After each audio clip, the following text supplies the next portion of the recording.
কথিকা 2 চ্যানেলের পক্ষ থেকে আপনাদের সবাইকে স্বাগত জানাচ্ছি। চলছে সল বেলো রচিত একটি বিখ্যাত নভেলা সিজ দ্য ডে। আজ পাঠ করছি পঞ্চম পর্ব। বৃদ্ধের হাতে সিগারেটটা শেষ প্রান্তের ছাই লম্বা হতে হতে একটা সাদা ভূতের আকার নিয়েছে। সেদিকে বৃদ্ধের মনোযোগ নেই, উইলহেমের দিকেও দৃষ্টি নেই তার। তারপর টামকিন তাকে বলল, উইলহেম, দেখো রায়ের দাম কেমন উঠছে লাফিয়ে লাফিয়ে। ডিসেম্বরে রায় 3 পয়েন্ট উঠল। লোটন পায়রারা প্রতিযোগিতায় মেতে উঠেছে। যন্ত্রের আলোগুলো বো বো শব্দ করছে। আর যদি 1.5 পয়েন্ট ওঠে তাহলে লার্ডের ক্ষতিটা পুষিয়ে নিতে পারবো আমরা, বলল টামকিন। টাইমস পত্রিকার হিসাবটা ওকে দেখালো সে। আমার মনে হয় এখনই ওগুলো বিক্রি করে দেওয়া উচিত। লোকসান কম থাকতেই টাকাগুলো তুলে নিই। এখনই সব পাত্তারি গুটিয়ে ফেলবো, এতে কোনো লাভ হবে না। কেন নয়? কারণ, হাসি মুখে বলল টামকিন, এই পণ্য বাজারে তোমার মাথাটা ঠান্ডা রাখা দরকার সবচেয়ে বেশি। তোমার ভবিষ্যৎটা গড়ে নেবার এই তো সময়। অবস্থা ভালো থাকতে থাকতে আমার টাকাটা তুলে নিতে চাই আমি, যতটা সম্ভব। উইলহেম, তুমি পাগলামি করছো। আসল ব্যাপারটা কি হচ্ছে সেটা আমি বুঝতে পারছি। শিকাগোর মার্কেটে ডিসেম্বর রায়ের যোগান কমে গেছে। দেখো, রায়ের দাম আরও বেড়েছে। আমাদের চালিয়ে যেতে হবে। ভাগ্যের সাথে এই খেলায় কাজ নেই, বলল উইলহেম। এখানে সব কিছু এত দ্রুত পরিবর্তন হয়, কখনোই তুমি নিরাপদ নও।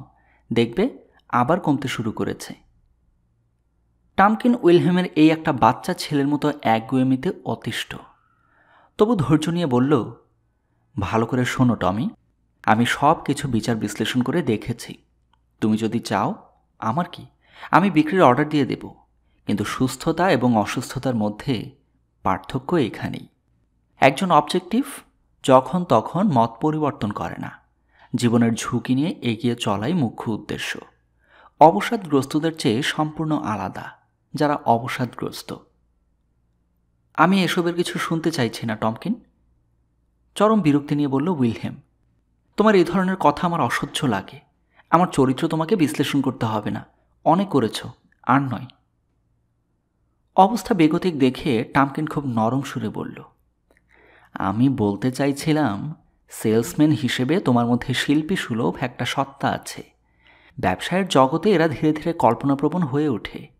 তোমার ভেতর একটা অভিনেতার প্রতিচ্ছবিও দেখতে পাই আমি। আমি কোন শ্রেণীর মানুষ তোমার কাছে শুনতে চাইছি না। রাগী স্বরে কথাটা বললেও উইলহেমের কণ্ঠে কেমন যেন একটা মিষ্টি সুর ফিরে এলো। সে কাশল, যেন ইনফ্লুয়েঞ্জা শুরু হয়েছে। সিনেমায় এক্সট্রা হিসেবে কাজ করার 20 বছর পর তার আবার সেই জ্বরটা যেন ফিরে এসেছে সারা গায়ে। অ্যানি লরি ছবিতে সে বাঘ পায়ের অনিয়ন করেছিল। ছবিতে অ্যানি যুবক লেয়ার্ডকে সাবধান করে দিতে এসেছিল, কিন্তু সে মেয়েটাকে বিশ্বাস করেনি। মেয়েটাকে বের করে দিতে সে ব্যাগ পাইপারকে ডেকেছিল। সে মেয়েটাকে বিদ্রূপ করেছিল। ঝালর দেয়া পোশাক পরে উইলিয়াম বাঁশি বাজিয়ে চলছিল, কিন্তু সেটা দিয়ে কোনো সুর বের হয়নি। রেকর্ডিংয়ের সময় ওখানে সুর তোলা হয়েছিল। ওই ছবির পর তার প্রচণ্ড ইনফ্লুয়েঞ্জায় ভুগেছিল। এখনও বুকের মধ্যে সেই ব্যথা অনুভব করে মাঝে মাঝে। বিষম খেলে নাকি? জিজ্ঞাসা করল টামকিন। আমার বিশ্বাস সবকিছু পরিষ্কারভাবে বুঝতে তোমার কষ্ট হচ্ছে। আমি তোমাকে এখানে আর বর্তমানের যে মানসিক ব্যাপারটা করতে বলেছিলাম ওটা চেষ্টা করে দেখতে পারো। ভবিষ্যৎ আর বর্তমান নিয়ে তোমার যে দুশ্চিন্তা, ওটা তার থেকে তোমাকে মুক্তি দেবে। হ্যাঁ হ্যাঁ হ্যাঁ, ডিসেম্বর অঙ্কগুলোর দিকে দৃষ্টি রেখে সে বলল, প্রকৃতি শুধু একটা কথাই জানে, সে হলো বর্তমান। বর্তমান বর্তমান, চিরন্তন বর্তমান, প্রকাণ্ড, উজ্জ্বল আর সুন্দর, প্রাণবন্ত আর মৃত্যুর মতো বিশাল বিশাল ঢেউ ধীরে ধীরে উঠে যাচ্ছে আকাশে, নতুবা দাঁড়িয়ে আছে মহাসমুদ্রে। আর তোমার যেতে হয় এই সব বাস্তবতার পথ ধরে। এখানে আর বর্তমানে গৌরবের। বুকের মধ্যে সেই ব্যথাটা। উইলহেম ভাবতে থাকে। মার্গারেট তার সেবা করত। আসবাবপত্রে ঠাসা 2টো রুমের ফ্ল্যাট ছিল। অবশ্য পরে ওগুলো সব জব্দ করা হয়েছিল। সে বিছানায় বসত আর তাকে দিনের পর দিন গল্প কবিতা পড়ে শোনাত। ধূমপান করতেও খুব কষ্ট হতো ওর। মার্গারেট পড়ত, এসো তবে দুঃখ আমার, সুমধুর সকল বিষাদ, তুমি সন্তান সম, তব ঠাই হৃদয় আমার। কেন তার সেই সব ফেলে আসা দিনের কথা বারবার মনে পড়ছে? কেন? তোমার বেছে নিতে হবে সেই সব ঘটনা যেগুলোর বাস্তব ভিত্তি আছে। বর্তমান মুহূর্তকে প্রাধান্য দিতে হবে তাহলে, বলছে টামকিন। এখানে আর বর্তমানে। আমি কোথায়? এখানে। এখন সময় কি? বর্তমান। কোনো বস্তু বা ব্যক্তিকে ধরে নাও, যে কাউকে। এখানে আর বর্তমানে আমি লোকটাকে দেখছি। এখানে আর বর্তমানে আমি তাকে একটা লোককে চেয়ারে বসা দেখতে পাচ্ছি। আমাকেও ধরে নিতে পারো, মন বিক্ষিপ্ত করবে না। এখানে আর বর্তমানে আমি একজন লোককে দেখছি, ধূসর রঙা স্যুট পরে বসে আছে। চিন্তাটাকে সংকীর্ণ করো। যা ভাবছ শুধু ওটা ছাড়া অন্য কিছু নয়। তোমার কল্পনাকে ছড়িয়ে যেতে দিও না, বর্তমানকে আঁকড়ে ধরে থাকো। দিন, ঘটনা, ক্ষণ, মুহূর্ত আঁকড়ে ধরো, আঁকড়ে ধরো। এই লোকটা কি আমাকে সম্মোহিত করতে চায়? উইলহেম অবাক হলো। এই লেনদেনের থেকে আমার মনোযোগ সরাতে চায়? কিন্তু সেই $700 যদি ফিরে আসতে হয়, তাহলে অবস্থার কি পরিবর্তন হলো? কোথায় দাঁড়াবো আমি? প্রার্থনার ভঙ্গিতে তার দৃষ্টি নিঃশীলিত হয়ে আসলো। টামকিন বলছে, এখানে আর বর্তমানে আমি দেখছি একটা বোতাম। এখানে আর বর্তমানে আমি দেখছি একটা বোতামে সেলাইয়ের সুতো। এখানে আর বর্তমানে দেখছি সুতোটা সবুজ। টামকিন একটু একটু করে নিজেকে দিয়ে সেই ধ্যানটা করাচ্ছে, শুধু উইলহেমকে এর সুফল দেখাতে। কিন্তু উইলহেম এখন মার্গারেটের কণ্ঠস্বর শুনতে পাচ্ছে। শোনার ইচ্ছে না হলেও মার্গারেট পড়ছে, এসো তবে দুঃখ আমার, সুমধুর সকল বিষাদ, ছেড়ে তোমা যাই যত দূর, তত তুমি হও আপনার। তারপর মিস্টার র্যাপাপোর্টের একটা হাত ওর চিন্তার স্রোতে বাধা দিল। আমার গম কত চলছে, এই বদমাস ছোকরাগুলোর জন্য দেখার উপায় নেই, আমি দেখতে পাচ্ছি না। 6 যখন তারা দুজন লাঞ্চ সারতে গেল, তখন রায় উপরে উঠছিল আর লাড়ছিল নিম্নমুখী। সোনালি পাত দিয়ে গিল্টি করা ক্যাফেটেরিয়ায় ঢুকল ওরা। ভিতরে আর বাইরে দেখতে একই কারুকাজ। খাবার দাবার ব্যয়বহুল। আস্ত মাছগুলোকে কারুকাজ করা মূলার সুদৃশ্য ছবির মতন মনে হচ্ছিল। সালাদগুলো মেক্সিকোর পিরামিড কিংবা থরে থরে সাজানো মনোহর প্রাকৃতিক দৃশ্য। কি খাবে তুমি? টামকিন জিজ্ঞাসা করল। খুব বেশি কিছু নয়, সকালে বেশ ভারী খাবার খেয়েছি, তাছাড়া লাঞ্চে বেশি সময় দেবার ইচ্ছা আমার নেই। এই সময়ে খালি টেবিল পাওয়া ভাগ্যের ব্যাপার। বৃদ্ধ লোকেরা কফি পান করতে করতে খোশ গল্পে মেতে উঠেছেন। বেশি বয়সী মহিলারাও নিজেদের চেহারা নিয়ে খুব উদ্বিগ্ন। সবাই বেশ সাজগোজ করে বসে আছেন। আর এরা এমন এক দৃষ্টি নিয়ে তোমার দিকে তাকানো, যেটা তাদের বয়সের জন্য ঠিক মানায় না। উইলহেমের দাদির মতো সেই সব বৃদ্ধাদের আর খুঁজে পাওয়া যায় না। দাদি ওকে নাবিকের পোশাক পরাতো খাওয়ার আগে, তারপর হাঁটুর উপর নাচাতো আর সামনে পরিজনে বলতো, নৌসেনাপতি, এখন যে আপনাকে খেতে হবে। এতদিন পর ওসব মনে করে আর কি হবে? ওরা একটা টেবিল পেল। ডাক্তার টামকিন একটা ট্রেতে করে কিছু খাবার আর 2 কাপ কফি নিয়ে এলো। 2টা খেতেও কষ্ট হচ্ছিল উইলহেমের, বুকের ব্যথাটা আছে এখনো। টামকিন ওর সাথে গল্প করা শুরু করলো। উইলহেম ভাবল, সে কি উদ্দেশ্য প্রণোদিত হয়ে ওকে এখানে বেশিক্ষণ বসিয়ে রাখতে চাইছে? রায় বিক্রিতে বাধা দিতে চায়, নাকি উইলহেমের রাগটা কমাতে চায়? আমার মনে হয় স্ত্রী আর বাবাকে নিয়ে খুব বেশি সমস্যায় পড়ে গেছো তুমি। ওরা কি সত্যি তোমার জন্য গুরুত্বপূর্ণ? উইলহেম বলল, কোনো লোক যদি দেখে নিজে ছাড়া আর কেউ তাকে দেখবার নেই, পায়ের নিচে দাঁড়াবার মাটি নেই, কষ্ট তো তার হবেই। নিজের প্রথমাংশের ভুলগুলোর মাসুল দিতে দিতে নিঃশেষিত হয় জীবনের 2য় অধ্যায়। তোমার বাবা আমাকে বলছিলেন তিনি তোমার জন্য কিছু টাকা রেখে যাবেন। হয়তো রাখবেন, আমি জানি না।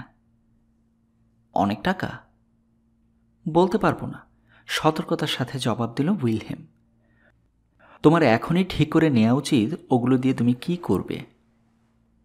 ওগুলো যতদিনে আমি পাবো ততদিন বাঁচবো কিনা সন্দেহ, বাঁচলেও মনে হয় না আমার কোনো কাজে লাগবে। টাকাটা তোমার খুব সাবধানে বিনিয়োগ করা উচিত। এরপর বেশ লম্বা একটা বক্তৃতা দিয়ে দিলেন টাকাগুলো কোথায় কোথায় খাটানো যায় সে ব্যাপারে। তিনি যদি এখন ওগুলো দিয়ে দিতেন তাহলে তোমাকে উত্তরাধিকারী হবার জন্যে ট্যাক্স দিতে হতো না। বেশ তিক্ততা নিয়ে উইলহেম বলল, মৃত্যু চিন্তা আমার বাবার মাথা থেকে অন্য সব চিন্তা মুছে ফেলেছে। তার প্রভাবে আমারও ইদানিং এই চিন্তাটা মাথায় আসে। তিনি আমাকে অবজ্ঞা করেন কারণ জীবনে তিনি সাফল্য পেয়েছেন, কিন্তু বিশ্বাস করো আমি তার ভালো চাই।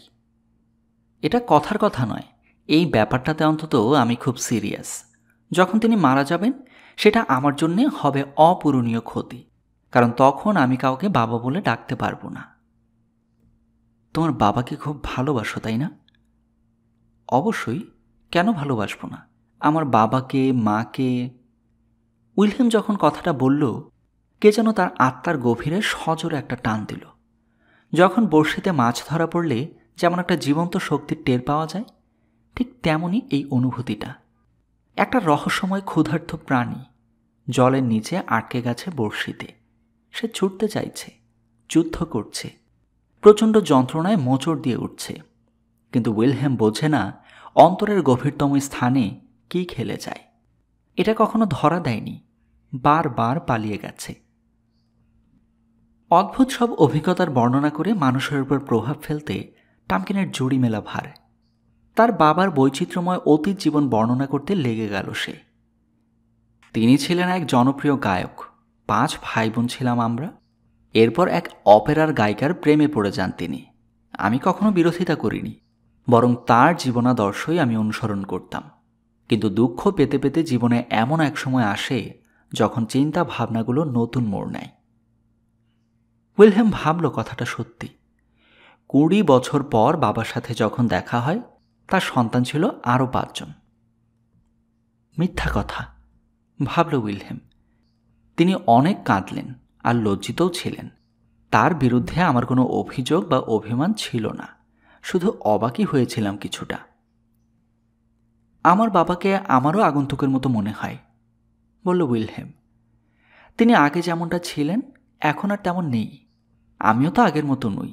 ক্যাথরিনও আর আগের মতো কথা বলে না আমার সাথে। আমার নিজের বোন ভাবতেই কষ্ট হয়, ভাবল উইলহেম। বাবার সাথে তার যে বিরোধ সেটা অত্যন্ত গুরুত্বপূর্ণ নয়, যতটা তার নিজের সাথে নিজের সিদ্ধান্তহীনতার আর ভুল সিদ্ধান্তের পথে। অনেক হয়েছে। সেই সব ভুল সিদ্ধান্তের উপর বপন করা হয়েছে ধ্বংসের বীজ। বাবার সাথে যদি বন্ধুত্ব না থাকে তাতে ওর কিছু আসে যায় না, বরং বন্ধুত্ব থাকলেই তিনি অস্বস্তিতে পড়ে যান। উইলহেম আর কারো করুণা চায় না। কেন ওকে করুণা করবে সবাই? তারপর উইলহেমের মনে পড়ল নিজের ছেলে দুটোর কথা। ওরা তাকে কি ভাবে? বেসবল খেলার মাঠে নিয়ে যেতে সে যখন তাদের আনতে যায়, কেমন এক অদ্ভুত অনুভূতি তাকে ঘিরে ধরে।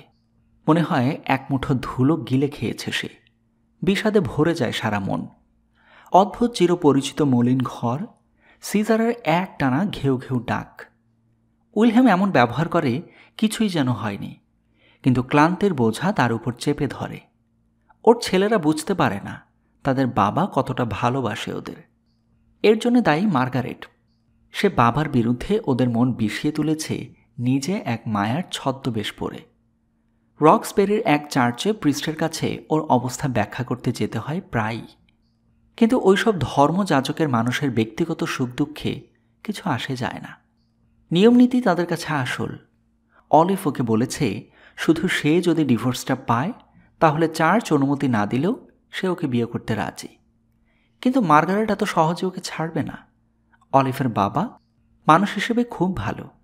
উইলিয়ামের সাথে খোলাখুলি কথা বলেছেন তিনি বলেছিলেন, আমি অলিভের সাথে কথা বলেছি, এমনিতে খুব খোলা মনের মানুষ আমি, কিন্তু মেয়েটাকে তো এই শহরেই থাকতে হবে। উইলহেমের উপর অলিভ আর সে আস্থা রাখতে পারছে না। আসলে সে তো মেয়েটাকে কম ভোগায়নি। নিজেকে খুব ছোট মনে হয় ওই মিষ্টি সুন্দর অলিভের কথা মনে হলেই। প্রত্যেক রোববার খুব ভোরে উঠে চার্চে যাওয়ার জন্য তাড়াহুড়ো। কাঁপা কাঁপা হাতে সে নিজেও অলিভের পোশাক এগিয়ে দিত। তারপর গাড়িতে করে দুজন চলে যেত চার্চে। লোকনিন্দার ভয়ে ওরা এক কোণে গিয়ে দাঁড়াতো। শুধু ডিভোর্সটা পেয়ে গেলেই অলিভ ওকে বিয়ে করত। এত ভালোবাসে মেয়েটা ওকে। মার্গারেট ব্যাপারটা বুঝতে পেরেছিল। একবার ওকে অনুরোধের সুরে বলেছিল উইলহেম, আমার যা আছে তুমি সব নিয়ে নাও, শুধু মামলাটা নিষ্পত্তি করতে দাও আমাকে, তাহলে তুমিও তো বিয়ে করতে পারবে যাকে খুশি। না, সেটা হবার জো নেই। অথচ সে নিজেও অন্য লোকের সাথে ঘোরাফেরা করত, ওর কাছ থেকে টাকা নিয়ে। ওকে নরক যন্ত্রণা ভোগ করাবার জন্যে সে পিছু লেগে আছে উইলহেমের। ডাক্তার টামকিন বলল, তোমার ড্যাড তোমাকে ঈর্ষা করেন। আমাকে? অবাক কাণ্ড। অবশ্যই, লোকজন সবসময় সেই লোকে হিংসা করে যে তার স্ত্রীকে ছেড়ে আলাদা বাস করে। রাগে সুরে উইলহেম বলল, এ আবার কি ধরনের কথা? হ্যাঁ, তোমার স্ত্রীও তোমাকে ঈর্ষা করেন। তিনি ভাবেন তুমি দিব্যি আরামে আছো, অন্য মেয়েদের নিয়ে মজা লুটছ। ভালো কথা, তোমার স্ত্রী নিশ্চয়ই বয়স হয়েছে? না, বয়স খুব বেশি নয়, বলল উইলহেম। হঠাৎ স্ত্রীর প্রসঙ্গ চলে আসায় ওর মনটা আরও খারাপ হয়ে গেল। 20 বছর আগের দক্ষিণ শান্তা বারবারায় ওদের বিয়ে হয়েছিল। ও দেখতে পায় কিভাবে সে ওর পরিষ্কার সাদামাটা সুন্দর মুখের দিকে তাকিয়েছিল। দেখছিল ওর চোখের নড়াচড়া, টিকলো নাক, সুগঠিত চোয়াল, সব মিলিয়ে অসাধারণ। দিনটাই খুব ঠান্ডা পড়েছিল, কিন্তু সূর্যের কিরণ থেকে ওর নাকে আসছিল পাইনের সুবাস। 40-এর কাছাকাছি বয়স ওর, বলল সে। আমার বিয়ে হয়েছিল এক মদ্যপ মেয়ের সাথে। আমি কখনো তাকে ডিনার খাওয়াতে পারিনি বাইরে। টয়লেট যাবার নাম করে সে বারে চলে যেত মদ পান করতে। অনেকবার বার টেন্ডারকে বলেছি ওকে মদ না দিতে, কাজ হয়নি। কিন্তু ওকে গভীরভাবে ভালোবাসতাম। আমার জীবনে দেখা ওই মেয়েটাই ছিল সবচেয়ে আধ্যাত্মিক স্বভাবের। এখন তিনি কোথায়? জলে ডুবে মরে গেছে, অপ্রত্যাশিতভাবে বলল সে। এক প্রাদেশিক শহরে আত্মহত্যা করেছিল। আত্মহত্যা প্রবণতা ছিল অনেক দিন ধরে। ওকে সুস্থ করতে অনেক চেষ্টা করেছি আমি। অন্যের অসুস্থতা নিরাময় করাই তো আমার কাজ। এতে আমার খুব কষ্ট হয়, অনেক ভুগতে হয়। আমি অন্যের এই দায়িত্ব থেকে অব্যাহতি চাই, পারি না। তবু আমার উপরই দায়িত্বটা এসে বর্তায়। আমি যেন পুরো মানবতার সাথে জড়িয়ে যাই। মিথ্যাবাদী, মনে মনে বলল উইলহেম। ডাহা মিথ্যা। একটা নারী চরিত্র এইমাত্র তৈরি করে তাকে হত্যা করে। নিজেকে নিয়ামক হিসেবে দেখাচ্ছে টামকিন। ডাক্তার না ছাই। ডাক্তার হলে নিজের শরীরটা অন্তত পরিষ্কার করা শিখত। সে ভাবছে প্রভাব বিস্তার করছে আমার উপর। মোটেই তা নয়। সে ভাবে তার কল্পনা শক্তি আছে, আসলে তার কিচ্ছু নেই, কিচ্ছু না। তাহলে এখানে এই উজবুকটার সাথে বসে আছে কেন? কেনই বা ওকে $700 দিলাম? ভাবল উইলহেম। ওহ, আজকের দিনটা হিসাব নিকাশ করতে করতে চলে যাচ্ছে। আজ এমন একটা দিন, ভাবল সে। এই দিনে সে না চাইলেও জীবনের জলজলে সত্যের মুখোমুখি হচ্ছে সে। জোরে জোরে নিঃশ্বাস নিতে শুরু করেছে এতক্ষণে। দৃষ্টিতে ক্ষোভ। এই টামকিন একটা হাতুড়ে ডাক্তার। শুধু তাই নয়, একটু বেপরোয়াও। প্রথম থেকেই লোকটা সম্পর্কে এর চেয়ে ভালো ধারণা ছিল না। তবু তার মনের গভীর গোপনীয় স্থানে বারবার একটা আশা উকি দিয়েছে। যেহেতু লোকটা আরও অনেকের সমস্যার সমাধান করেছে, অনেক ঝড় ঝঞ্ঝা পার হয়ে এসেছে, ওকেও হয়তো এই সাময়িক বিপদ থেকে রক্ষা করতে পারবে। আর এর ফলেই আরেকটা অদ্ভুত চিন্তা তার মাথায় এসেছে। সে টামকিনের উপর চেপে বসেছে। দুপাশে পা ঝুলিয়ে মাটি থেকে উপরে বসে আছে টামকিনের পিঠে। টামকিন চলছে সামনের দিকে। ডাক্তার, আদৌ ডাক্তার কিনা কে জানে। বেশ ফুরফুরে মেজাজে আছেন, তবে মুখের হাবভাবে কোনো পরিবর্তন হলো না। এই লোকটার সম্মোহনী শক্তি যখন আর কাজ দেয় না, তখন একটা মায়াবী অভিব্যক্তি ছড়িয়ে পড়ে সারা মুখে। চোখের দৃষ্টিতে কেমন যেন একটা ভয় লেগে থাকে। এতটা বিনয়ী সে চাহনি, যা দেখে উইলহেমের ওর জন্য দুঃখ হয়। দু একবার এই দৃষ্টিটা সে দেখেছে, একটা কুকুরের মতো। মানুষ হিসেবে খুব ভীরু প্রকৃতির, তবে সবসময় নিজেও সতর্কভাবে মোকাবেলা করেছে একে। ডাক্তারকে হাফ ছাড়তে সুযোগ দিতে হবে। সে আর জোরাজোরি করল না। টামকিন তার গল্প চালিয়ে গেল। উইলহেম মনে মনে বলল, আমি ওর পিঠের উপর চেপে বসেছি। পিঠের উপর $700 বাজি রেখে। এটা আমার প্রাপ্য। আমাকে তার সাথে সাথে যেতে হবে। অনেক দেরি হয়ে গেছে, আর নামা যাবে না। এই র্যাপাপোর্টকে নিয়ে বিশাল কাহিনী আছে, বলল উইলহেম। ওকে অন্ধ বলাই ভালো। উনি নিজে আমাকে তার অতীত জীবন সম্পর্কে বলেছেন। লোকটার 2 বিয়ে, 2টো আলাদা পরিবার, অনেকগুলো সন্তান। একটা উইলিয়ামসবার্গে, অন্যটা ব্রক্সে। যে স্ত্রী ব্রক্সে থাকে তার বয়স তুলনামূলকভাবে কম, বয়স এখন 70। প্রথম স্ত্রীর সাথে বিরোধ শুরু হলে দ্বিতীয় বিয়ে করেন। এরই মধ্যে তিনি নিউ জার্সিতে মুরগির ব্যবসায় পসার জমিয়ে ফেলেছিলেন। এক স্ত্রীর গর্ভে সন্তান 4 জন, অন্যজনের 6 জন। সবাই এখন পূর্ণবয়স্ক, কিন্তু এক পরিবারের ভাই বোনেরা অন্য পরিবারের ভাই বোনদের দেখেনি, কখনো দেখা করতে চায়ও না। কাহিনীটা আমার মোটেই বিশ্বাস হচ্ছে না। উনি নিজে আমাকে বলেছেন। আরও কি হয়েছে শোনো। তার চোখে যে সমস্যাটা, সেটা অতিরিক্ত পড়ার কারণে হয়েছে। কিন্তু মজার ব্যাপার হলো, তিনি থিওডর রুজভেল্ট ছাড়া অন্য কারও বই পড়েননি। ওই বই পড়ে সেই আদর্শ মতো তার ছেলে মেয়েদের বড় করেছেন। প্লিজ, এইসব বলে তুমি আমার মাথাটা নষ্ট করো না, অনেক হয়েছে, বলল উইলহেম। এইসব বলে আমি শুধু তোমাকে বোঝাতে চাইছি কিভাবে মানুষ তার ক্লান্তিকর পাপবোধকে জয় করে আর নিজের সহজাত প্রবৃত্তিগুলোকে অনুসরণ করে। সহজাতভাবে মেয়েরা পুরুষকে পাপবোধে দংশন করাতে সিদ্ধহস্ত। এই পাপবোধ যে কোনো লোককে অথর্ব করে ফেলতে পারে। তোমার স্ত্রী আর সন্তানদের কথাই ধরো না কেন। দেখো টামকিন, একটা ব্যাপারে আমি তোমাকে সাবধান করে দিচ্ছি, আমার ছেলেদের নিয়ে তুমি কোনো কথা বলবে না। আমি শুধু বলতে চেয়েছি এইসব পারিবারিক সমস্যা থেকে ওদের দূরে থাকাই ভালো। উইলহেম ঠোঁট কামড়াল। আমার ছেলেদের ভালোবাসা থেকে আমাকে বঞ্চিত করা হয়েছে। ছেলেদের প্রসঙ্গ না টেনে পারল না ও। আমি শুধু খরচ চালাবার ব্যাপারে থাকি, ওদের সাথে দেখা হয় না। আমাকে ছাড়াই ওরা বেড়ে উঠছে। মার্গারেট নিজের মতো করে গড়ে তুলছে আমার শত্রু করে। ওদের নিয়ে কিছু বলো না। তবু টামকিন বলল, তোমার স্ত্রীকে তুমি কেন এত সুযোগ দিচ্ছ? দেখো উইলহেম, তোমার ভালোর জন্যই বলছি, দুঃখকে নিয়ে ঘর করো না। অনেকে দুঃখকে নিয়ে বসবাস করতে এক ধরনের সুখ পায়। তারা ভাবে ওই কষ্টটা শেষ হয়ে গেলে আর কিছু থাকবে না। আনন্দ পাওয়া ওদের কাছে ব্যভিচারের শামিল। টামকিনের এই কথাগুলো উইলহেমের বেশ মনে ধরল। উইলহেমের মনেও এরকম এক বদ্ধমূল ধারণা হয়ে গেছে দুঃখটা তার জীবনের অবিচ্ছেদ্য অংশ। জীবন থেকে যা কিছু পাওয়া যায়, দুঃখ তার মধ্যে অন্যতম প্রধান। এই পাগলটা অন্তত এই কথাটা ঠিক বলেছে। মিথ্যার পর মিথ্যা বলে এই একটা হলেও সত্য কথা সে বলতে পেরেছে সব শেষে। দুঃখ চেপে বসে আমাদের একাকিত্বে শহরের প্রত্যেকটা জানালায় ক্ষুধার্ত নেকড়ের মতো দুঃখ গর্জন করে।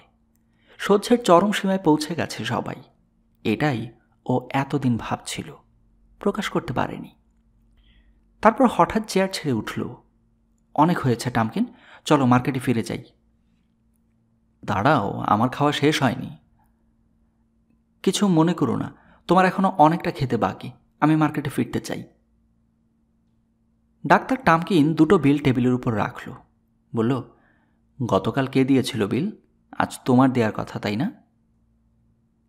ক্যাফেটেরিয়া থেকে বের হয়ে উইলহেমের মনে পড়ল আগের দিনও সে পরিশোধ করেছিল বিলটা, কিন্তু এ নিয়ে তর্ক করে লাভ নেই। টামকিন তার পাশে হাঁটতে হাঁটতে বলে চলছে পৃথিবীতে কত মানুষ কত প্রকারের যন্ত্রণা পাচ্ছে। তবে সে বলল, তোমার ব্যাপারে আমি বেশ আশাবাদী। তুমি তো নিজের ধ্বংস চাও না। আমি বুঝতে পারছি তুমি খোলা মনে থাকতে চাও।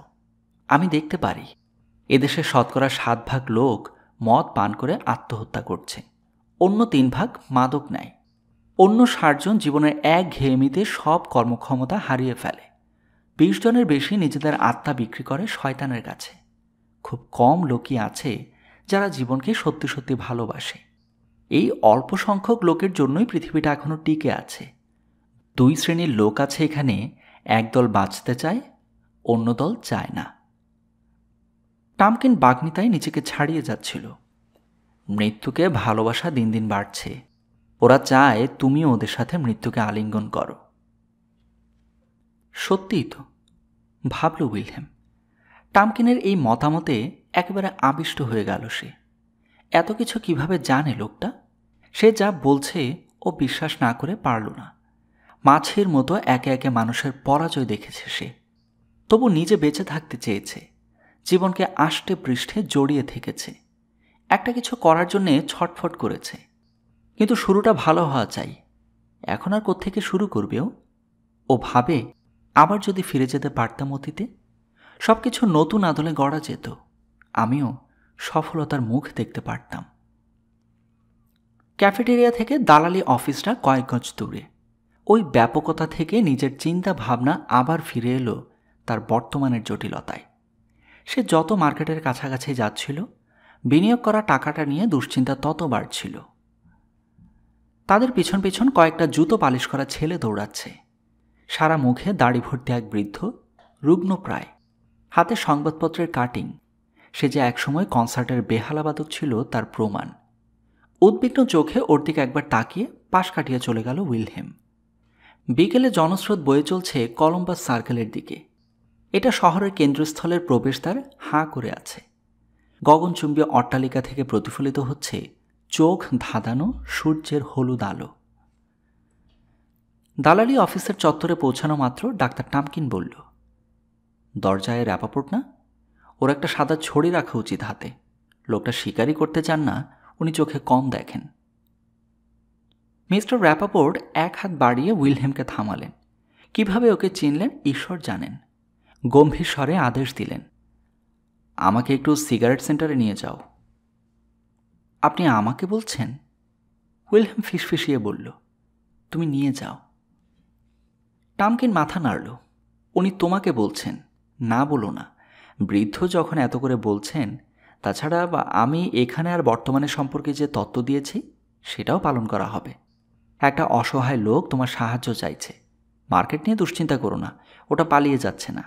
এই বৃদ্ধকে সাহায্য করা তোমার জন্য আরও বেশি গুরুত্বপূর্ণ। কই, আমাকে একটু এগিয়ে দাও, বুড়ো আবার বললেন। বিরক্তিতে ছেয়ে গেল উইলহেমের সারাটা মন। এই টামকিন ঝামেলাটা পাকাচ্ছে। ও বলল, একটু দাঁড়ান, আমি বোর্ডে মূল্য তালিকাটা আবার দেখে আসি। কিন্তু টামকিন ইতিমধ্যে বৃদ্ধকে সামনে নিয়ে যেতে শুরু করেছে। এরপর আর অপেক্ষা করা যায় না। টামকিন দালালি অফিসে ঢুকল, আর উইলহেম বৃদ্ধের হাত ধরে এগিয়ে নিয়ে যেতে লাগল। রাস্তায় জনস্রোত যেন ব্রডওয়ে ধরে ওপারের আকাশ থেকে নেমে আসছে। পাতাল পথের গরাদ দিয়ে তীব্র দুর্গন্ধ বেরোচ্ছে। অল্প বয়সে এই বদমাশুগুলোকে আমার একদম সহ্য হয় না, বললেন মিস্টার র্যাপাপোর্ট। চিন্তা করো, এরা এখনই মাদক নেয়। ওদের কথা আর বলবেন না। আমার মায়ের সমাধির পাশের বেঞ্চটা ভেঙে ফেলেছে ওরা। একবার কোনো একটাকে ধরতে পারলে ঘাড় মটকে ফেলতাম। মিস্টার র্যাপাপোর্টকে নিয়ে সে শীতল দুর্গন্ধময় দোকানটাতে ঢুকল। উনি চুরুটগুলো কিনে বিভিন্ন পকেটে চালান করে দিতে লাগলেন। বিড়বিড় করে উইলহেম বলতে লাগলো, তাড়াতাড়ি করো বুড়ো ভাম। র্যাপাপোর্ট উইলহেমকে কোনো চুরুট সাধলেন না, শুধু বললেন, সাইজ দেখেছ এদের? চার্চিল যেমনটা খেতেন আকারে তার সমান। অসহ্য লাগলো উইলহেমের। ফিরতি পথ ধরেছে ওরা। কচ্ছপের গতিতে হাঁটছে এখন বৃদ্ধ। কোমর থেকে প্যান্টটা পড়ে যেতে চাইছে ওর, কারণ শরীরে মাংস বলতে আর কিছু নেই। লোকটা প্রায় অন্ধ। মার্কেট থেকে 2 হাতে টাকা কামাচ্ছে। আমি নিশ্চিত ইনিও ছেলে মেয়েদের কোনো টাকা দেন না। তাদের অনেকের বয়স হয়তো তার মতো 50-এর গোঠায়। এই শ্রেণীর বৃদ্ধ লোকেরাই সব কিছু নিয়ন্ত্রণ করছেন। এদের টাকার দরকার নেই, তাই অঢেল আছে। আমার টাকার দরকার, তাই আমার কানাকড়িও নেই। মিস্টার র্যাপাপোর্ট বললেন, আমার বয়স চার্চিলের চেয়েও বেশি। উইলহেম বলল, আমিও তাই মনে করি, কিন্তু এখন একটু তাড়াতাড়ি চলুন। বৃদ্ধের কোনো ভ্রুক্ষেপ নেই। তিনি বলে গেলেন আপন মনে, আমি ছিলাম যোদ্ধা, নৌবাহিনীর চার্চিলের মতোই। আমার তো হারবার কিছু ছিল না। স্যান জুয়ান হিলের যুদ্ধের পরে টেডি রুজভেল্ট আমাকে লাথি মেরে সমুদ্রে ফেলে দিয়েছিলেন। আমি জীবনের আশা ছাড়িনি। দেখতে চেয়েছিলাম কি হয়। ভাসমান একটা নৌকা করে আমি তীরে পৌঁছাই। চোখে পড়ে 2 মৃত সৈনিক, আমেরিকান জাতীয় পতাকা দিয়ে ঢাকা। ওদের দেখতে চাইলাম। প্রহরী পতাকা সরিয়ে দিল। দীর্ঘকায় 2 জোয়ান, বুট পরা, শুয়ে আছে টান টান। তাহলে টামকিন রুজভেল্টের উপর র্যাপাপোর্টের দুর্বলতার যে কথাটা বলেছে সেটা মিথ্যে নয়। দালালি অফিসে ঢুকবার পরে দেখতে পেল লার্ডের অঙ্কগুলো কেমন যেন অপরিচিত। এটা তো লার্ডের ফিগার হতে পারে না। অঙ্কগুলো মনে হয় ভুল করে বসিয়েছে। নিজে ভুল দেখছে না তো? আবার ভালো করে দেখল, নেমে এসে দাঁড়িয়েছে 19-এ। এও কি সম্ভব? দুপুরের পর 20 পয়েন্ট কমেছে। রায়ের খবর কি? ওটা আবার আগের অবস্থায় ফিরে এসেছে। এখন বিক্রি করেও আর লাভ নেই। বৃদ্ধ র্যাপাপোর্ট উইলহেমকে বললেন, আমার পণ্যের মূল্যটা একটু দেখে পড়ে দাও তো। ওহ, আমাকে একটু একা থাকতে দাও তো। অনেক কষ্টে বলল সে। এক হাতে বৃদ্ধের কাছ থেকে মুখটা লুকিয়ে ফেলল। টামকিনকে খুঁজল। টামকিনের টেকো মাথাটা কোথায় বের করতে চাইল, পেল না। যে সিটে সে বসেছিল সেখানে অন্য একজন অপরিচিত লোক বসে আছে। মিস্টার রাউল্যান্ডকে জিজ্ঞাসা করল, টামকিন কোথায়? তা তো জানি না। কেন, কোনো সমস্যা? আপনি ওকে দেখেছেন? কিছুক্ষণ আগেও ছিলেন এখানে। না, আমি দেখিনি। উইলহেম কাপা হাতে একটা পেন্সিল বের করল কোটের পকেট থেকে। হিসাব কষতে শুরু করল। আঙুলগুলো যেন জমে গেছে। দশমিকের যোগ বিয়োগ গুণ এমন উদ্বেগ নিয়ে করতে লাগলো যেন সে এখনও স্কুলে পড়া কোনো ছেলে পরীক্ষার জন্য অঙ্ক করছে। অনেক রকম বিপদের সম্মুখীন সে হয়েছে যাবৎ, কিন্তু বর্তমানের বিপদটা তাকে যে আতঙ্কের মধ্যে ফেলেছে এমন কোনোদিন হয়নি। যেমনটা ভয় করেছিল সেভাবেই হয়তো সে নিঃশেষ হয়ে যাবে। জার্মান ম্যানেজারকে জিজ্ঞাসা করেও লাভ নেই। ম্যানেজার সম্ভবত জানত টামকিনকে বিশ্বাস করা যায় না, তবু ওকে সাবধান করে দেয়নি। অবশ্য দেবার রীতিও নেই।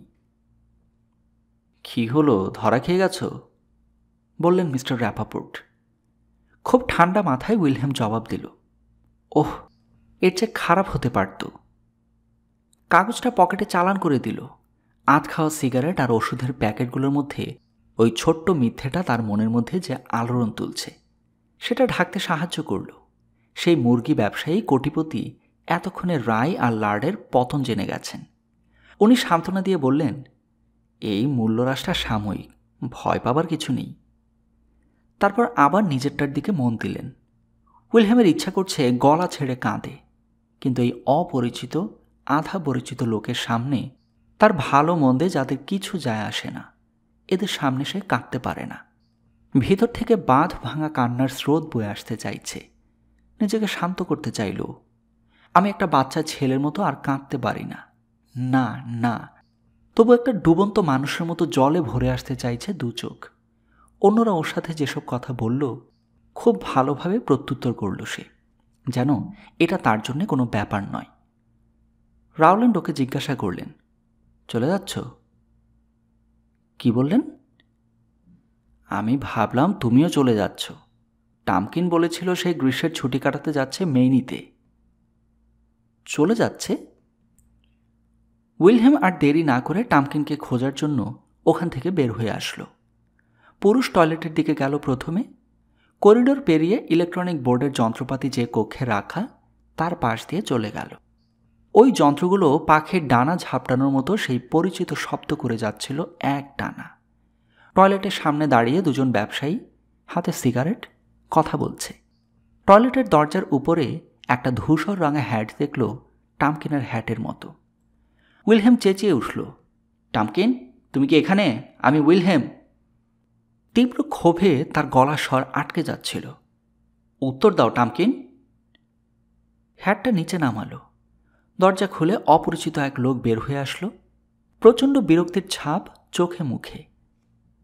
টয়লেটে যাবেন? না, আমি এক লোককে খুঁজছি। অপরিসীম ক্রোধ নিয়ে নিজেকে সান্ত্বনা দিতে চাইল। টামকিন অন্তত তাকে $200 ফেরত দেবে, মূল সঞ্চয়ের ভাগ ওটা।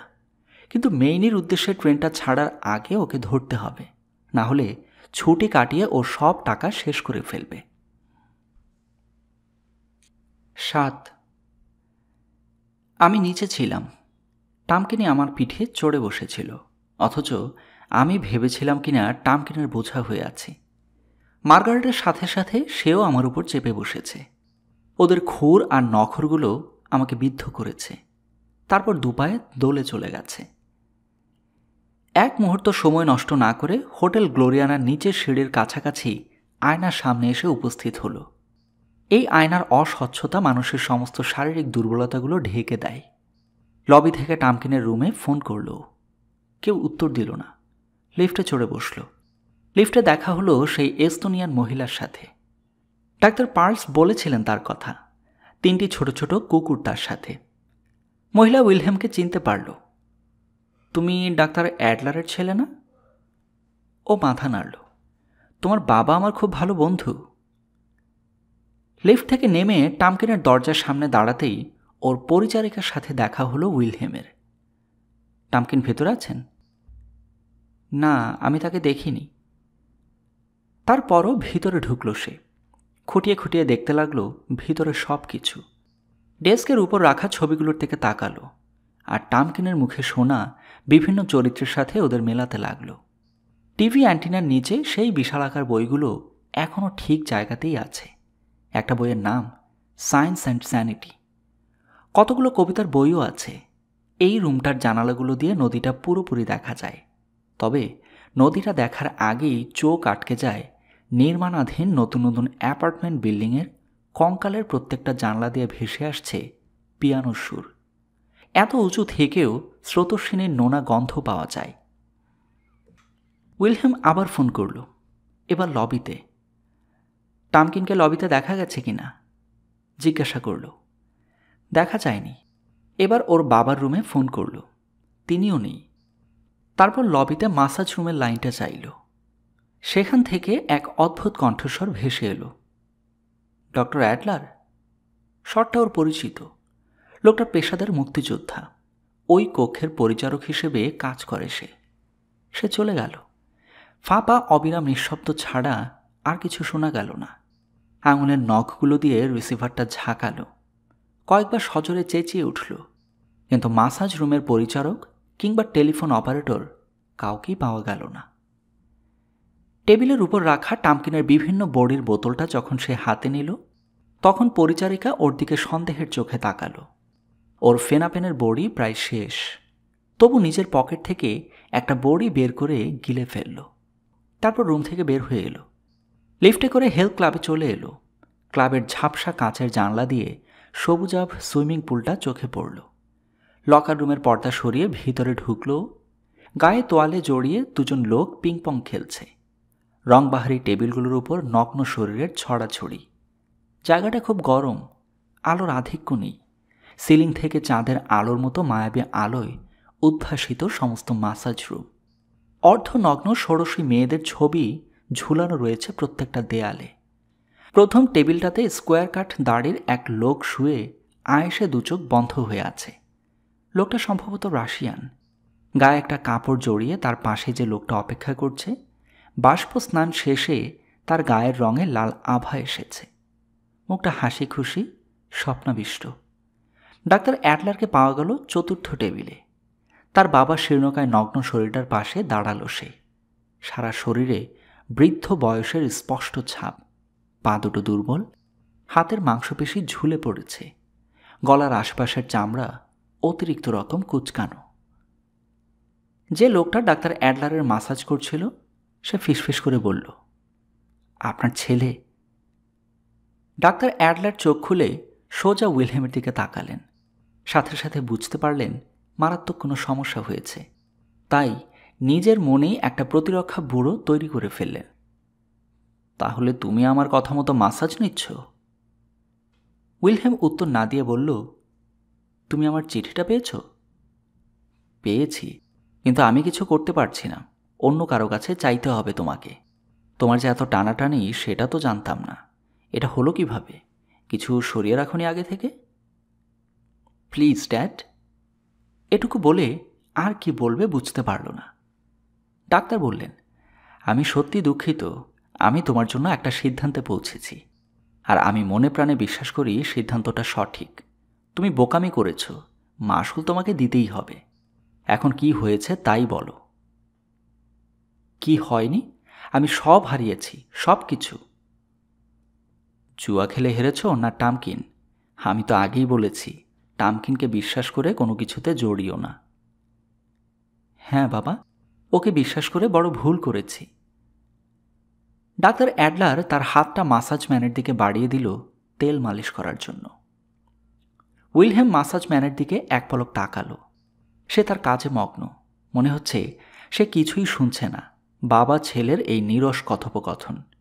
উইলহেম বলল, আমি যা করেছি সব ভুল। আমার উচিত ছিল তোমার কথা শোনা। কতবার আমি তোমাকে সতর্ক করে দিয়েছি, তোমার মনে পড়ে? হ্যাঁ বাবা, হ্যাঁ। এতবার ধরা পড়েও তোমার শিক্ষা হলো না, বারবার একই ভুল করে গেছ।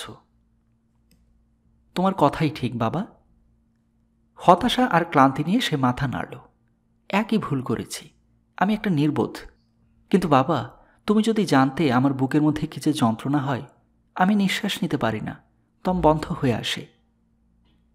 সে তার বাবার নগ্ন শরীরের দিকে তাকালো। সাথে সাথে বুঝতে পারল অনেক কষ্টে তিনি জমানো ক্ষোভ চেপে আছেন, যে কোনো মুহূর্তে ফেটে পড়বেন। তবু সে বলল, কেউ দুর্ভাগ্য চায় না, তাই না বাবা? আচ্ছা, এটা এখন দুর্ভাগ্য, কিন্তু কিছুক্ষণ আগেও এটা ছিল নিছক নির্বুদ্ধিতা। ব্যঙ্গের সুরে বললেন ডাক্তার অ্যাডলার। দুর্ভাগ্য আর নির্বুদ্ধিতা দুটোই এজন্যে দায়ী। এটা সত্যি, আমি ভুল থেকে কিছুই শিখিনি। কিন্তু কথা শেষ করতে দিলেন না ওর বাবা। আমি সেই ইতিহাস শুনতে চাইছি না এখন, শুধু তোমাকে এটুকু বোঝাতে চাই, আমার অনেক বয়স। এই বয়সে আর কোনো নতুন বোঝা টানার শক্তি আমার নেই। কেন আমার পিছনে তোমরা সাহায্যের জন্য ষাঁড় বেঁধে দাঁড়িয়ে থাকবে? পৃথিবীতে কি আর মানুষ নেই? এটা টাকার প্রশ্ন নয় বাবা। একজন বাবা তার ছেলেকে অন্যভাবেও সাহায্য করতে পারে। যন্ত্রণাবিদ্ধ এক অসহায় দৃষ্টিতে তার সুন্দর ধূসর চোখ দুটো বাবার দিকে একবার তাকালো। কিন্তু এই দৃষ্টি তার বাবার ক্রোধ আরও বাড়িয়ে দিল। ভালো করে শোনো উইলকি, আমার কিন্তু ধৈর্যের একটা সীমা আছে।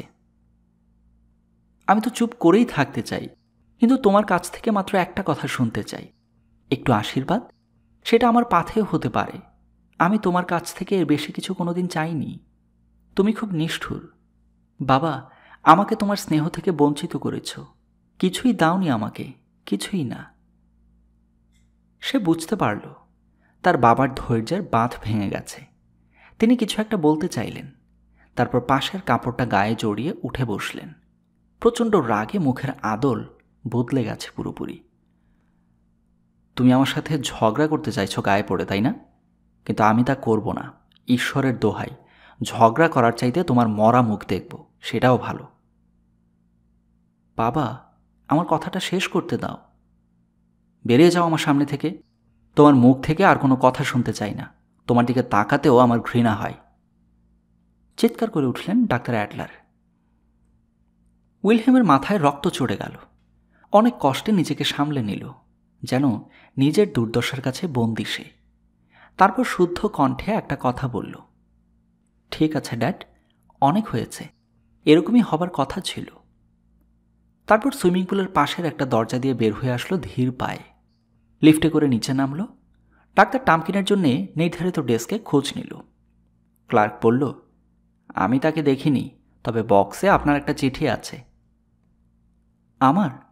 দাওতে দিকে। একটা টেলিফোন মেসেজ।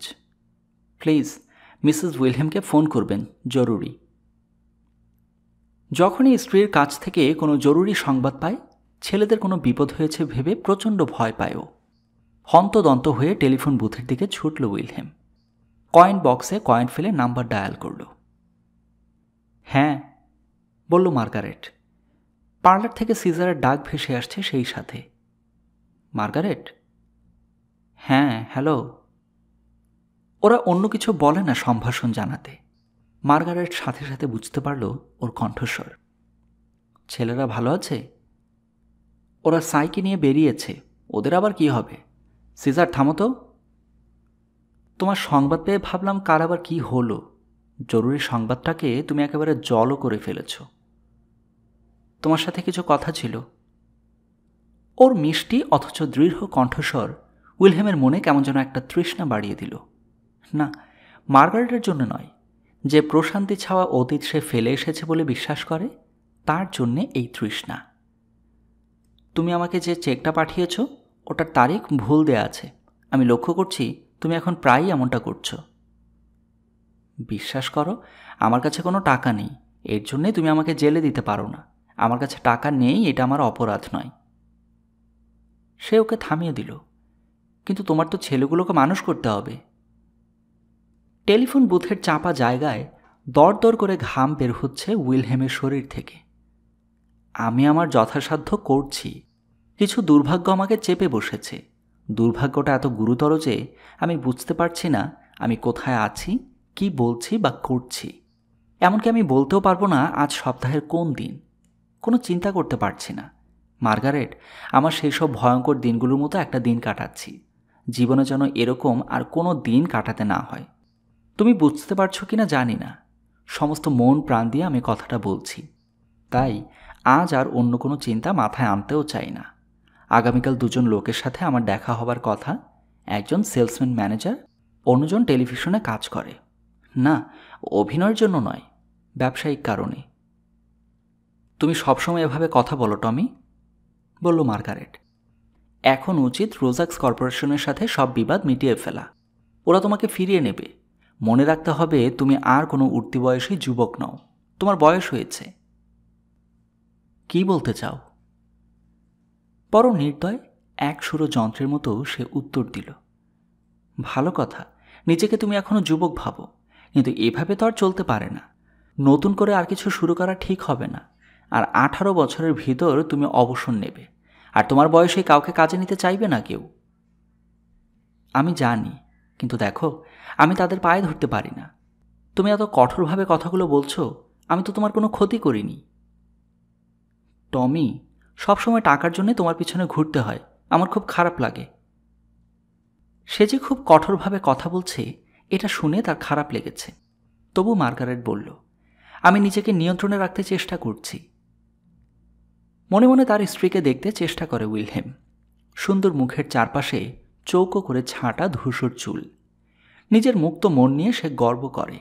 সে ভাবল, আমরা প্রতিদিন কি করি সেটা জানতে যে ধৈর্য দরকার সেটাও আমাদের নেই। ফিনকি দিয়ে রক্ত বের হলেও যদি কারো জীবনীশক্তি নিঃশেষিত হয়, তার পরও নয়। দুর্বল, শান্ত আর সুন্দরের পতন এভাবেই হয়। ওরা ভেঙে পড়ে, ভেঙে পড়ে। রোজাক্স আমাকে নিয়ে নেবে ভেবেছ? ওদের কাছে আমাকে মাথায় হেড করে যেতে হবে। আমাকে আর ওদের দরকার নেই। তোমাদের 3 জনের খরচ কিভাবে চালাবো আমি? তারপর নিজের খরচ তো আছেই। তুমি নিজে যদি কিছু একটা করতে। আমি তোমাকে পড়ার খরচ দিয়েছিলাম এই জন্যে। আরও বলেছিল। ওর গলা স্বর চড়ে যাচ্ছে। ওই সুরটা মার্গারেটের মোটেই পছন্দ নয়। সে বলল, তুমি আমাকে ভুল বুঝেছ। কেন বুঝতে পারছো না? তোমার জন্য তিলে তিলে শেষ হয়ে যাচ্ছে আমি। তুমি সব বুঝতে পারছো, দেখছো, শুনছো, অথচ তুমি কিন্তু খুব বেশি রেগে যাচ্ছ। ঠান্ডা মাথায় কাজ করতে পারলে অবস্থা অন্যরকম হতো। তোমার যে উপার্জন করার মতো যথেষ্ট ক্ষমতা আছে সে বিশ্বাস আমার আছে। মার্গারেট, তুমি বাস্তব পরিস্থিতিটা বুঝতে পারছো না। চাকরি তোমাকে করতেই হবে। মোটেই না। আমার ছেলেরা উচ্ছন্নে যাক এটা আমি চাই না। তারা আর ছোট নেই, বলল উইলহেম। টমের বয়স 14, পলের 10 চলছে। স্বভাবসুলভ স্থিরতা নিয়ে সে বলল, দেখো, তুমি এভাবে চিৎকার করলে কোনো কথা বলা হবে না। ওদের যে বয়সটা চলছে এটা খুব মারাত্মক। বয়স সন্ধিকালে প্রচুর ছেলে গুন্ডা দলে নাম লেখায়। মা বাবা যদি ওদের দিকে খেয়াল না করে বা তারা যদি আলাদা থাকে। আরও একবার সে ওকে মনে করিয়ে দিল উইলহেমই পরিবার ভাঙার জন্য দায়ী। ছেলেদের বোঝা সে টানছে, টমি নয়। তাই টমিকেই খরচ চালাতে হবে। অন্তত ওকে যে মার্গারেট মুক্তি দিয়েছে সেজন্যে হলেও। মুক্তি? অসীম তিক্ততা নিয়ে সে ভাবল। তার মুখে ফেনা উঠে যাচ্ছে কষ্ট পেতে পেতে। মুক্তি পাচ্ছে না। বলতে চাইছে, আমার ছেলেদের আমাকে ফিরিয়ে দাও, ওরা আমারও সন্তান। তুমি কি সেই মেয়ে যার সাথে এতদিন কাটিয়েছে আমি? সব ভুলে গেছ আর এমন হৃদয়হীনতার মতো আচরণ করছো এখন? মার্গারেট বলছে, তুমি খুব কষ্টে আছো তাই না? কিন্তু যে জীবন তুমি কাটিয়েছ ওটাই তোমার প্রাপ্য। উইলহেম জানে রোজাক্সে ফেরা যেমন সম্ভব নয়, মার্গারেটের কাছে ফেরাও তেমনি অসম্ভব। উইলহেম ভাবে, সে আমাকে আঘাত করেছে, নিষ্পেষিত করেছে। আমার ভিতর থেকে শেষ জীবনী শক্তিটুকুও শুষে নিয়েছে। মার্গারেট, আমি তোমাকে বিষয়টা নিয়ে ভাবতে বলছি। এখন তুমি কলেজের ডিগ্রিটা পেয়ে গেছো, কোনো কাজই যদি না করবে তাহলে তোমার এই টিউশন ফি কেন দিলাম? কারণ ওটা আমার প্রাপ্য ছিল। শুধু চাকরি করার জন্যই মানুষ পড়াশোনা করে না, তাদের ছেলে মেয়ে সংসারের উপরও দায়িত্ব থাকে। এবার আবেদনের সুরে বলল উইলহেম, আর কষ্ট দিও না। দেয়ালে পিঠ ঠেকে গেছে আমার, দম বন্ধ হয়ে আসে। একজন মানুষের ধ্বংসের জন্য তুমি দায়ী হবে না নিশ্চয়ই। আমার সব কিছু শেষ হয়ে যাচ্ছে, বুঝাতে পারছি। এই বলে টেলিফোন বুথের দেয়ালে ঘুষি মারল। আমাকে হাফ ছেড়ে বাঁচতে দাও। তোমার এই ব্যাপারটা আমি বুঝতে পারছি না। যে লোকটার সাথে এতদিন বাস করেছ তার সাথে এমন ব্যবহার কিভাবে করতে পারো তুমি? কি দেইনি তোমাকে? অন্তত চেষ্টা করেছি, ভালোবেসেছি তোমাকে। ভালোবাসার শব্দটা উচ্চারণ করতেই ওর বুকটা ছ্যাঁত করে উঠল। আহ, জবাব দিল মার্গারেট, এখন ঠিক জায়গায় আসছো। কি মনে করেছিলে তোমার জন্য আমি সব কিছু সহজ করে দেব? কখনো না। সেইভাবে বলতে চায়নি, এতটা কড়া কথা বলতে চায়নি সে। কিন্তু এই কথা বলা ছাড়া নিজে যে যন্ত্রণাটা ভোগ করে, উইলহেমকে সেই যন্ত্রণায় বিদ্ধ করতে সে পারত না। চিৎকার করে উঠল উইলহেম, আমি কি আমার যথাসাধ্য করিনি তোমার জন্যে? চিৎকার করলেও কণ্ঠস্বর বড় ক্ষীণ মনে হলো তার কাছে। সব কিছু আমার কাছ থেকে চলে যায়, তার কিছু ফিরে পাই না আমি, অথচ এর বিরুদ্ধে কোনো শান্তিরও ব্যবস্থা নেই। তুমি মহা অন্যায় করছো আমার বিরুদ্ধে, ঈশ্বরের বিরুদ্ধেও। না, এটা কোনো মজার কথা নয়। আমি সত্যি বলছি, আজ হোক কাল হোক ছেলেরা ঠিকই টের পাবে। একই রকম কঠোর গলায় মার্গারে ঢুকে বলল, আমাকে কেউ এভাবে চেঁচিয়ে কথা বলুক এটা আমি পছন্দ করি না। যখন তুমি ঠান্ডা মাথায় কথা বলতে পারবে তখনই শুনব, তার আগে নয়। সে রিসিভার রেখে দিল। উইলহেমের ইচ্ছা হলো দেয়াল থেকে টেলিফোন বক্সটা ছিঁড়ে ফেলে, পাগলের মতো নখ দিয়ে ওটাকে ক্ষতবিক্ষত করে দিতে চাইল। গলা দিয়ে একটা চাপা অদ্ভুত স্বর বেরোলো। হঠাৎ পিছনে তাকিয়ে দেখল বয়স্ক এক মহিলা কাঁচের দরজা দিয়ে ওর দিকে তাকিয়ে আছে। ওর আচরণে হতবাক হয়ে গেছেন তিনি। এক ছুটে বের হয়ে আসলো টেলিফোন বুথ থেকে, সিঁড়ি ভেঙে রাস্তায় এসে পড়ল। ব্রডওয়েতে এখনো ঝলমলে বিকেল। সীসার মতো ভারী সূর্যরশ্মির নিচে গ্যাসীয় বাতাস প্রায় স্থির। মাংস আর ফলের দোকানগুলোর সামনে ধুলো মলিন পায়ের ছাপ। বিভিন্ন বয়সের বিভিন্ন মানসিকতার অগণিত গোপন রহস্য বুকে নিয়ে প্রাচীন কিংবা ভবিষ্যতের এই অসীম জনস্রোত বয়ে যাচ্ছে। এদের প্রত্যেকের চিন্তাধারা এক, জীবনানুভূতি এক। আমি পরিশ্রম করি, আমি খরচ করি, আমি যুদ্ধ করি, আমি ভালোবাসি, আমি ঈর্ষা করি, আমি কামনা করি, আমি মরে যাই, আমি লুকিয়ে পড়ি, আমি চাই। কেউ একা এই চিন্তাধারার তালিকা করতে পারবে না। বিশাল রাস্তা ওর সামনে পড়ে আছে, জলজল করছে, কাঁপছে। যদিও রোদের আলো একটা বিস্তীর্ণ টিস্যু পেপারের মতো কোমল। ওর ওজন এমনভাবে চেপে বসেছে, উইলহেমের পা দুটো চলছে মাতালের মতো। যে কোনো উপায় হোক ডিভোর্স আমাকে নিতেই হবে, বিড়বিড় করে বলল সে। প্রথমে গাড়িটা বিক্রি করে হোটেলের বিল পরিশোধ করতে হবে। তারপর দুহাত জোর করে অলিফের কাছে গিয়ে বলবো, আমার পাশে একটু দাঁড়াও, ওকে জিততে দিও না অলিভ। সে ভাবল, অলিভকে নিয়ে নতুন জীবন শুরু করব আমি, করতেই হবে। অলিভ আমাকে ভালোবাসে, অলিভ। অনেকগুলো লিমোজিন গাড়ির সারির পাশে মনে হলো টামকিনের মতো কাউকে দেখতে পেল সে। সেই ধূসর রঙা হ্যাট। কিন্তু এর আগেও একবার ভুল করেছে সে, তাই ভাবল অন্য কেউ হবে। দ্বিতীয়বার সেই ভুলের পুনরাবৃত্তি করতে চাইল না। কিন্তু এ লোকটার টামকিনের মতোই গলাটা খাটো। অন্ত্যেষ্টিক্রিয়ার জন্যে খাটানো চাদোয়ার নিচে সোৎসাহে কথা বলছে। সব শোভাযাত্রাটা অনেক বড়, দুটো খোলা বড় গাড়ি, ফুলে ফুলে ছাওয়া। একজন পুলিশের লোক ভিড় ঠেলে পথচারীদের জন্য জায়গা করে দিচ্ছে। চাঁদোয়ার লম্বা খুঁটিটার পাশে দাঁড়িয়ে গম্ভীর মুখে হাত নেড়ে নেড়ে কী সব বুঝাচ্ছে সেই নরকের কীট টামকিন। টামকিন, চেঁচিয়ে উঠল উইলহেম। সামনে এগোতে চাইল আশেপাশের লোকজনকে দুহাতে সরিয়ে, কিন্তু পুলিশের লোকটা তার লম্বা লাঠির দুই প্রান্ত ধরে পেছনে ঠেলে দিল ওকে। টামকিন ওর থেকে এখন আরও দূরে। রেগে গিয়ে উইলহেম বলল, এত ধাক্কা দিচ্ছেন কেন? পুলিশটার দোষ দিয়েই বা লাভ কি? তাকে বলা হয়েছে পথ পরিষ্কার রাখতে। পিছনের জনতার চাপে সে সামনের দিকে চলতে লাগল। সে আবার চিৎকার করে উঠল, টামকিন। কিন্তু টামকিনের টিকিটি পর্যন্ত দেখা গেল না। নিজের উপর ওরা নিয়ন্ত্রণ নেই। জনস্রোত তাকে রাস্তা থেকে কখন চ্যাপেলের পথে নিয়ে এসেছে টের পায়নি। ভিতরে সেই অন্ধকার হিম শীতল অনুভূতিটা ফুঁসে উঠছে ধীরে ধীরে। পকেট থেকে রুমাল বের করে মুখটা মুছল, একটা দীর্ঘশ্বাস ফেলল। সাথে সাথে সমবেত যন্ত্রসঙ্গীত বেজে উঠল। চ্যাপেলের সংরক্ষিত আসনে বেশ কিছু লোক বসে আছে। চ্যাপেলের স্তম্ভের আশেপাশে কালো পোশাক পরিহিত লোকজন যাচ্ছে আসছে। উইলহেম ভাবল, ভালো কথা, যদি লোকটা টামকিন হয় তাহলে এখানে অপেক্ষা করাই ভালো। কিন্তু টামকিন কেন আগে বলল না সেই সব শোভাযাত্রায় যোগ দেবে? লোকটা সব ব্যাপারেই এরকম। কিন্তু কয়েক মিনিটের মধ্যে সে টামকিনের কথা বেমালুম ভুলে গেল। দেয়ালের পাশ ঘেঁষে অন্যদের সাথে দাঁড়িয়ে গেল সে। কফিনের দিকে একবার তাকালো। সার বেঁধে মানুষ একবার করে মৃতদেহটার দিকে তাকিয়ে চলে যাচ্ছে। সেও একই সারিতে। ধীরে ধীরে কফিনটার কাছে যাচ্ছে সে।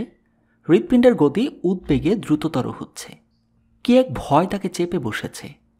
কফিনের পাশে দাঁড়ালো এক সময়, মৃতদেহটার দিকে তাকালো। তার ভিতরটায় প্রচণ্ড আলোড়ন বয়ে গেল। মুখমণ্ডল আরও প্রশস্ত হল। তড়িৎ জলে ভরে আসলো দুই চোখ। মৃত লোকটার মাথার চুল ওর মতোই ধূসর। দুই গোছা লম্বা চুল কপালের উপর পড়েছে, কিন্তু তার বয়স অত বেশি নয়। মুখটা লম্বা, টিকলো নাক। ভ্রুজোড়া এমনভাবে উঁচু হয়ে আছে যেন জীবনের শেষ মুহূর্তের ভাবনায় এখনও বিভোর সে। অবশেষে সব বাধা বিপত্তির বেড়াজাল ডিঙিয়ে সে ঠিকানায় পৌঁছেছে। নশ্বর শরীরে আর তার কাজ নেই। মৃতের ওই চিন্তামগ্ন বন্ধ চোখের দিকে তাকিয়ে এমন বিহ্বল হয়ে গেল, উইলহেম চলে যেতে পারল না অন্যদের মতো। তীব্র ভয় আর মানসিক দ্বন্দ্ব ওকে চেপে বসলেও এক বিন্দু নড়তে পারল না মৃতদেহটার পাশ থেকে। লাইনের বাইরে দাঁড়িয়ে কফিনের পাশে থমকে দাঁড়ালো। দুই চোখ ঝাপসা হয়ে আসছে, আর সেই চোখের জলের মধ্য দিয়ে সে দেখল মৃত লোকটাকে। ওর পেছনে সারি বেঁধে লোকজন কফিনটা পাশ কাটিয়ে লিলি, লাইলা আর গোলাপের স্তূপের দিকে চলে যাচ্ছে। কি এক চাপা দুঃখ নিয়ে মাথা নাড়তে লাগলো উইলহেম। কফিনের উপর লোকটা নির্লিপ্ত, শুয়ে আছে গভীর প্রশান্তি নিয়ে, যেন কিছু হয়নি। একটু দূরে দাঁড়িয়ে উইলহেম কাঁদতে শুরু করল। প্রথমে আস্তে আস্তে, হঠাৎ উথলে ওঠা আবেগে। কিন্তু কিছুক্ষণের মধ্যে আরও গভীর হলো ওর চিন্তা। এরপর এক সময় ঠোকরে কেঁদে উঠল। কি করব আমি? আমাকে ছুঁড়ে ফেলে দেয়া হয়েছে। ওহ বাবা, কি চেয়েছি আমি তোমার কাছে? আমার ছেলেদের কি হবে? টমি, পল, কার কাছে গিয়ে দাঁড়াবে ওরা? অলিভ, তুমি আমাকে বাঁচাও। আমাকে এরা ছেড়ে খুঁড়ে খেয়ে ফেলবে। যদি তুমি চাও মেরে ফেলো, আমাকে মেরে ফেলো। এ জীবন তুমি নিয়ে নাও। খুব তাড়াতাড়ি সে বোধ শক্তি হারিয়ে ফেলল। নিজেকে আর থামাতে পারল না। বছরের পর বছর ধরে জমা হওয়া হতাশা, প্রবঞ্চনা, পরাজয় চোখের জলের বড় বড় ফোঁটা হয়ে গড়িয়ে পড়তে লাগলো। ভিজে যেতে লাগলো সারা শরীর। মাথাটা ঝুঁকে পড়ল। নিজেকে সামলানোর সমস্ত চেষ্টা ব্যর্থ হয়ে গেল। সমস্ত দুঃখ দুর্দশা ফুঁসে ফুঁসে উঠতে লাগলো অপ্রতিরোধ গতিতে। দুহাতে মুখ ঢেকে সে কাঁদতে লাগলো। প্রাণ খুলে কেঁদে উঠল সে। এই চ্যাপেলের এতগুলো লোকের মধ্যে সেই একমাত্র লোক যে কাঁদছে। কেউ চেনে না তাকে। একজন মহিলা বলে উঠলেন, নিউ অরলিন্স থেকে যে কাকাতো ভাইটার আসবার কথা ছিল সে বোধ হয়। খুব নিকটাত্মীয়ের কেউ হবে। এ কি কান্না? এভাবেও শোক প্রকাশ করে মানুষ? অন্য একজন বলে উঠল, উইলহেমের দুহাতে প্রাণপণে আঁকড়ে ধরা মুখের দিকে তাকিয়ে, লোকটার ভাই হতে পারে। আমার সন্দেহ আছে। পাশে দাঁড়িয়ে থাকা অন্য এক লোক বলে উঠল, তারা মোটেই একরকম নয়, দিন রাত ব্যবধান। উইলহেমের জলে ভেজা চোখে ফুল আর আলোক কি এক উচ্ছ্বাসে মিলেমিশে একাকার হয়ে গেছে। গভীর সমুদ্রের গান ভেসে এলো তার কানে। চারপাশের জনস্রোতের মাঝখানে চোখে অজানা আনন্দের অশ্রু নিয়ে দাঁড়িয়ে থেকে সেই সুরের দোলায় সে হারিয়ে যাচ্ছে। সে শুনল, আর ফুপিয়ে ফুপিয়ে কান্নার মধ্য দিয়ে দুঃখ নয়, যন্ত্রণা নয়, আরও গভীরে হৃদয়ের সব আকাঙ্ক্ষা পরিতৃপ্তির দিকে ডুবে যেতে লাগল। গল্পের সমাপ্তি এখানেই।